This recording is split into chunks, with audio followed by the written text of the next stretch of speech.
shit. Two niggas with attitude.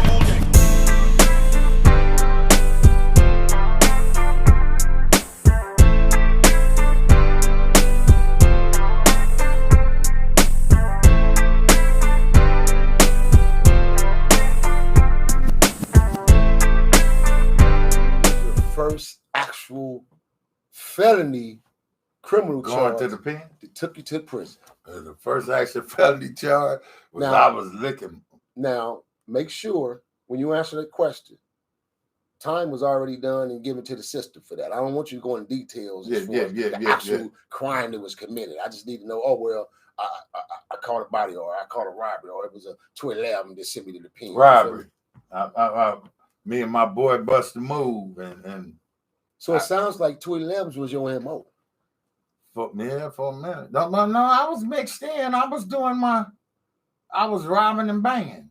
And I had a personal reason for hunting them niggas. You know what I mean? Because they killed somebody that was in my family. Okay. So banging for me was personal. It was personal to me. Even in the very beginning when you got involved as a youngin', it became personal. No, it wasn't personal. When they killed somebody in my family, it became personal. And my whole mission was to get them niggas. Okay, so you catch a robbery, 211, it sends you to prison. Which prison yard did you hit first? Chino Central. During your younger years and your upbringing years, and you hit the system, you end up meeting this cat out of Nixon Garden, who was a very unique individual, man. He was a very different type of bounty hunter. And you met this bounty hunter, and y'all became real close knit. And you were kind of under him at this time age, because y'all age brackets was different. And that bounty hunter was bounty hunter BJ, specifically. Let's kind of speak on your relationship with that particular character. This is Nino Cappucino asking a question about bounty hunter BJ. Oh, wow. Bounty hunter BJ, to me, was my homie. He fucked with me when I was on yards where homies wouldn't fuck with me. When we was in Soledad Hole, homies wouldn't fuck with me because I was an asshole. And I didn't listen, and I was doing dumb shit. I was in prison doing dumb shit, trying to make my way. You know what I mean? This is Bounty Hunter BJ would fuck with me. I try to stay away from him because blood was always mean to the homies. So I stay in my lane and do my blood thing. But then he start fucking with me. Hold on, nigga. What mean? How was I mean, man? I mean, how was that guy mean, basically? You wasn't mean to me. So how was nigga mean? Well, I ain't gonna even say mean. What I'm gonna say is a low tolerance for bullshit. If you was a bullshitting ass motherfucker, if you wasn't a real motherfucker, then it is what it is. He mean. You know what I mean? But to me, to the brave, he groomed me and helped me through my shit. You know what I mean? We met in the hole. We used to sing kites, and I hadn't seen him for a long time. When I seen him in Soledad Hole, and he fucked with me when a lot of homies wasn't. They were scared of me or didn't like me, or because I was like him, because I'm groomed by them. You know what I mean? I ain't groomed by nothing else. I'm groomed by my G homies. And I respect all my G homies. I ain't never gotten into a confrontation, an argument, or nothing with none of my G homies. And you can ask every one of them. And he's one of them. So I can't explain the average brother experience, but my experience, he helped me. Then when I paroled from Pelican Bay, shit. I paroled from Pelican Bay with nothing to do and no money coming in. And this motherfucker would drive miles and come pick me up. Come on, Braze, come fuck with me. So, yeah, he called me, I'm coming. I don't know what else to say about that. What is your definition of loyalty? Coming up, how we come up. Oh, that's a good question. Coming up, how we coming up, and through the raptures that we've been through, all type of die moves that we know from different sets. Today's definition of loyalty has no meaning to it. Please explain to TV land what the fuck our definition of loyalty is, homie. Good question. That's a good question. Like, before you even, I'm gonna go a little further. Before you even go to even deeper to answer it, using us as a prime example of loyalty, right? I know for a fact with my life, I can count on this cat on whatever level. See, I keep telling you niggas out there, TV land, I'm being watched when I ain't watched. When you think I ain't being watched, I'm watched. I got eyes on me, period. I know real warriors, real head busters, key ways and die moves, real ones. Love me, fucks with me. Feel me? I'm unique. I'm different, bro. That's just who the fuck I am. The internet world don't know this, but you're going to find out eventually. You're going to grow into it and say that's just what it is. My point being is this, bro. I know for a fact that if I call on him, he coming. If I need him, he going to be there. Vice versa. So I need you to explain to TV land, to this new generation, your definition of loyalty, bro. First off, the very first thing is represent people that you're loyal to when they ain't right there. You know what I mean? That's the best thing you can do as far as loyalty come is when somebody ain't there that you loyal to and shit's going down about them, you represent them. You don't, you know, that's loyalty. The second thing about loyalty is always keep your word, man. Always keep your motherfucking word. If you tell a brother you know what it is, then that's what it is. That's what it is. Make sure you're always available if he needs you for some gangster shit. Because everybody want to be a gangster until it's time to do gangster shit. It's a lot of brothers on this internet. They being gangsters on this internet, but when it's time to do gangster shit, you know, hey, what's up, homie? How you doing? Oh, I ain't seen you in a long time. I know your homeboy such you know, you know what I mean? Oh man, my cousins are bloods. Yeah, you know, you gotta all just keep it real to the motherfuckers that keep it real to you. And that's what it's all about, man.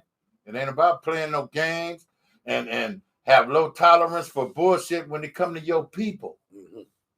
When it come to your people, when shit go down with your people, man, that's loyalty. You coming. We coming. Definition, you know? Loyalty.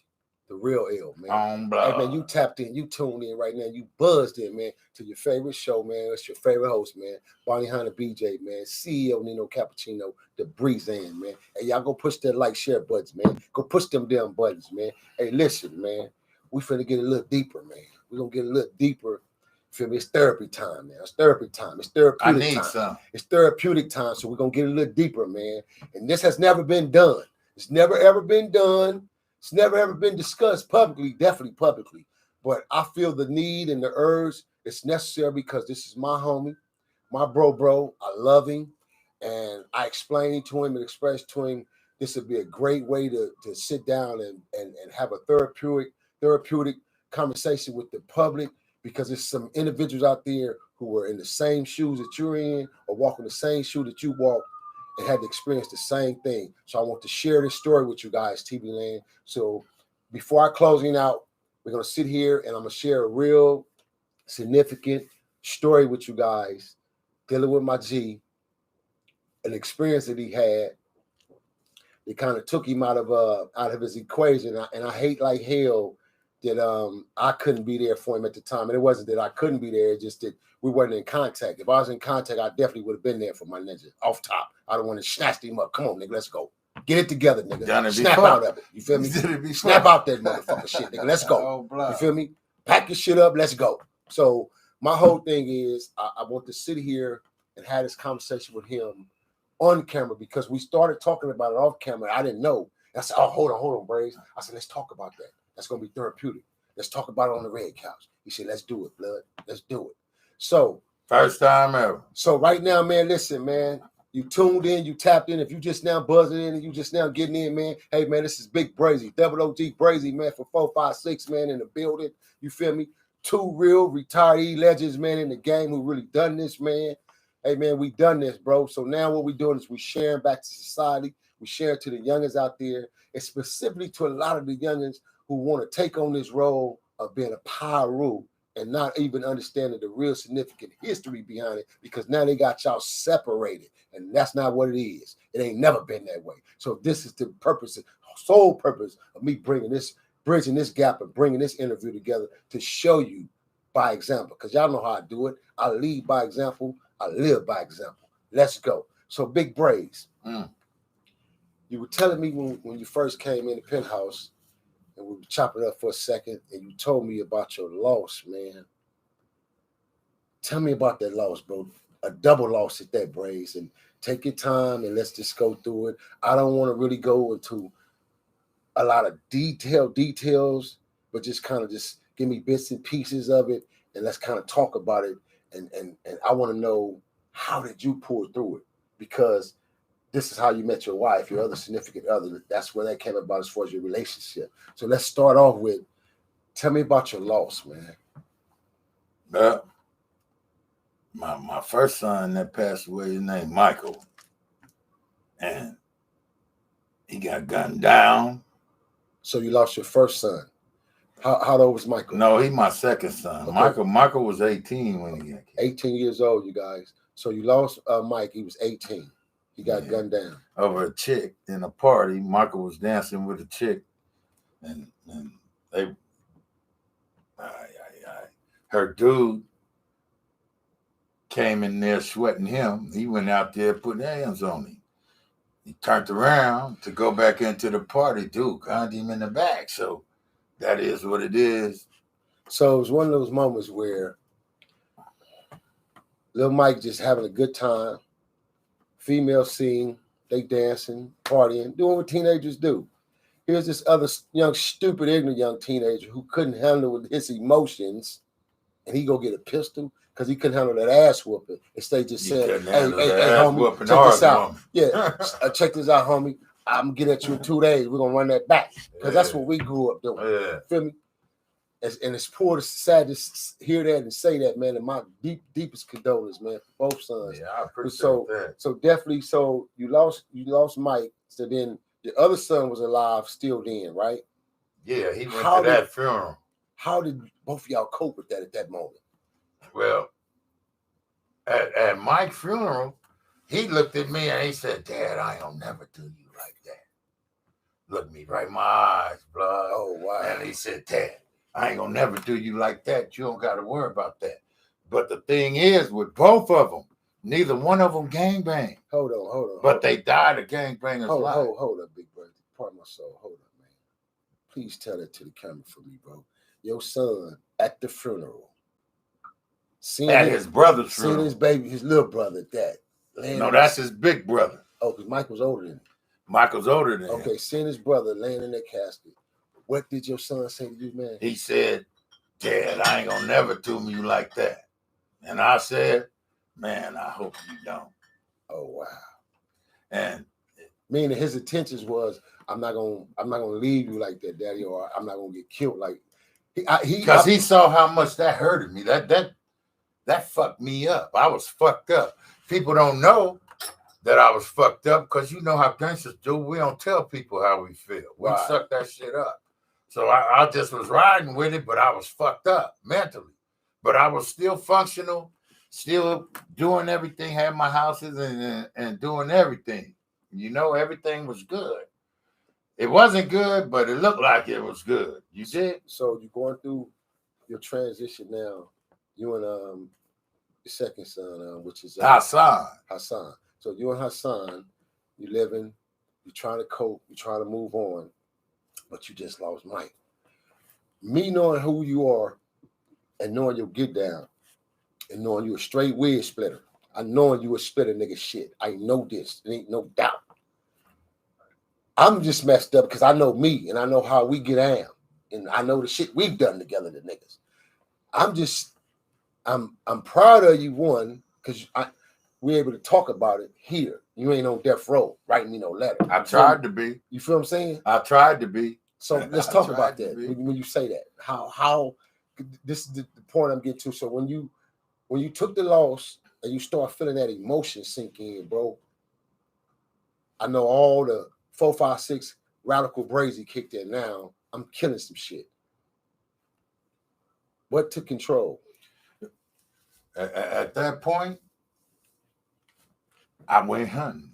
And there's certain people that know that was with me. We went hunting. And I lost everything. I lost my job because I was out there hunting. I didn't go to work. And I was an overhead crane operator up in the air. Making good money. Man, I was chipped up. I was making bank. And so I lost that job because I was hunting. And that was what was important to me. But then the person that did it went to jail. And man, fuck that nigga. Fuck that nigga. So you kind of simmer down a little bit. No, never. Never, ever. You don't never simmer down. So now you got these emotions built up. You're still mad, pissed off, really, really want to bust a move, but this fool done went to jail, which by right, not going into the deep depths of that, but it's they can be touched regardless, despite. So that's what I thought. Yeah, that's what I thought, but it ain't like when we was there. That's where I was getting at. It ain't like when we was and that's what I was getting at. I was to say, but the catch-22 to that is because we're in a new era of life, a new millennium of life, the game have changed and people have changed in the game. Yeah, but fuck the very that. same people that the rules are the same though, blood. You're supposed the to rules be. are the motherfucking same. They supposed You're damn right, it's supposed to be the same. Because this is what we gave our lives up for once upon a time, right? So let's move along, B. So now, going through the experience with Mike, how long was it down the line when the second situation occurred? Was it months? The very next year, 3 days before the last situation. God damn. The very next year, 3 days before the last situation, my son asked me for some chips to get his hair cut. I gave him some chips. He went, hopped in the truck. These niggas trying to blow the nigga that's driving up, but just sprayed the vehicle. My son got down. And that's what it is. That nigga, I hunted him. And that's when I lost my house, everything, because I was hunting. Hunting. You know, BJ. So wait a minute, G1. Hassan go to get a haircut. Jumped in the truck. One of his boys jumped in the truck with him? No, his boy pulled up and grabbed him. Boom. Because he actually said, hey, my boy coming to pick me up. Pops, I ain't got no chips. Oh, so he jumped in the truck with his guy, with his boy. Yeah, gotcha. That's what he And did. they was after him, basically. They were trying to get him because so dude had just so happened he was just in the wrong place, wrong time with this nigga who somebody was after. Yeah, and he got fucked up. Oh my God, man. Fuck. He got fucked up. And then that nigga, I ain't gonna say much about that nigga. Because that nigga is sitting with niggas that I didn't walk lines with. In the system right now. Right now. He's sitting in the system with niggas I didn't walk lines with. That when I was walking the line, if a nigga sent a quote to me, it's done at breakfast. You know what I mean? It's done at breakfast. You know, and I know how this shit's supposed to go and how it used to go. Feel me? Because I spoke on it in one of my EPs. You feel me? Talking about when they, matter of fact, I just did the Count Capone show, and Count Capone asked me, how is it likely that a PC can get hit by another PC? I said, simple. We just send a nigga over there, roll it up, go over there and get that nigga, handle your business. Now, I don't know nothing about no PC, blood. No, I'm speaking in terms as far as a nigga trying to get to a nigga, he can get got. I don't give a fuck if you are in PC. I don't care where you go. So my point being is, what I'm saying is, the rules have changed. Like you said, they're supposed to be the same. Who changed them? Who changed them? The millennium. No. The millennium and motherfuckers who started the rules. All them ass whoopings you took? For me, it changed when we was getting jumped by the Chris. Listen, the millennium And some of the very individuals who were birthed the seed that we seeded with have accepted the change. So that's why the change came along, homie.